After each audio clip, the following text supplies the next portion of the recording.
নমস্কার বন্ধুরা, আজকে আবারও একটা রেসিপি নিয়ে আমি আপনাদের সামনে চলে এসেছি। আজকে করছি চিকেন বিরিয়ানি। আর বাড়িতে আমি কিভাবে চিকেন বিরিয়ানি বানাই সেটাই আমি আজকে আপনাদের সঙ্গে শেয়ার করছি। তো বেশি বকবক না করে রেসিপিটা স্টার্ট করি। চিকেন বিরিয়ানি করার জন্য প্রথমেই নিয়ে নিয়েছি বাসমতি চাল, সেটাকে ধুয়ে নিচ্ছি।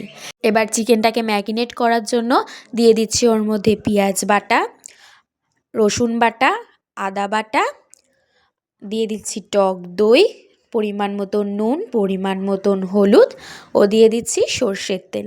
দিয়ে ভালো করে চিকেনটাকে ম্যারিনেট করে নিচ্ছি। এরপর কড়াইয়ের মধ্যে তেল গরম হয়ে এলে কেটে রাখা আলুগুলোকে দিয়ে নুন হলুদ দিয়ে আলুটাকে আমি ভালো করে ভেজে নিচ্ছি। আলুটা লাল লাল ভাজা হয়ে গেলে আলুটাকে তুলে নিচ্ছি। এরপর আমি কড়াইয়ে আবারও তেল দিয়ে ওর মধ্যে পেঁয়াজ কুচি দিয়ে পেঁয়াজটাকে লাল করে ভেজে নেব। পেঁয়াজটা লাল করে ভাজা হয়ে গেলে কিছুটা পেঁয়াজ তুলে রাখবো বেরেস্তার জন্য, এবং কিছুটা পেঁয়াজ যেটা রয়ে গেল তার মধ্যে ম্যারিনেট করা চিকেনটাকে দিয়ে সেটাকে ভালো করে মিশিয়ে নিচ্ছি। এরপর ওর মধ্যে দিয়ে দিয়েছি আমি বিরিয়ানি মশলা, টমেটো বাটা ও কাঁচা লঙ্কা বাটা ও একটু নুন হলুদ দিয়ে ভালো করে কষিয়ে নিচ্ছি। মাংস কষতে কষতে ওদিকে গরম জল বসিয়ে তার মধ্যে তেল, গরম মশলা, তেজপাতা দিয়ে জলটাকে গরম হয়ে এলেই ওই ধুয়ে রাখা বাসমতি চালগুলোকে জলের মধ্যে দিয়ে ফুটিয়ে নেব।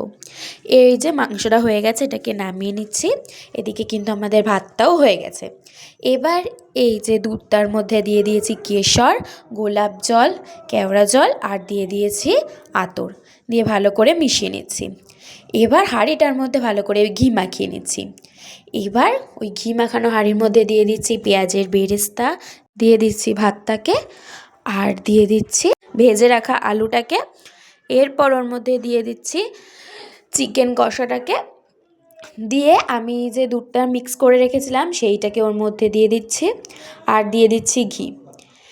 এরপর দিয়ে দিচ্ছি বিরিয়ানি মশলা। এরপর এইভাবেই আমি সব কিছুকে ভালো করে সাজিয়ে নিচ্ছি পরপর। এরপর আটা মেখে সেইটাকে হাঁড়ির চারপাশে এইভাবে লেপে দিয়ে হাঁড়ির মুখ বন্ধ করে বিরিয়ানিটাকে দমে বসিয়ে দিচ্ছি। বিরিয়ানিটা আমাদের হয়ে গেছে, ঢাকনাটা খুলে নিচ্ছি। দেখুন, গরম গরম বিরিয়ানি কিন্তু রেডি, আর দেখে খুবই লোভ লাগছিল, তাই তাড়াতাড়ি প্লেটেও সাজিয়ে নিলাম। আপনারাও কিন্তু এইভাবে বাড়িতে বিরিয়ানি বানিয়ে খেতে পারেন, আর বিশ্বাস করুন বিরিয়ানিটা কিন্তু খুব টেস্টি হয়েছিল। আর রেসিপিটা কেমন লাগলো অবশ্যই কমেন্ট করে জানাবেন। রেসিপিটা ভালো লাগলে অবশ্যই লাইক করবেন, শেয়ার করবেন, এবং আমাদের চ্যানেলে নতুন হয়ে থাকলে অবশ্যই সাবস্ক্রাইব করে আমাদের চ্যানেলের পাশে থাকবেন। ধন্যবাদ।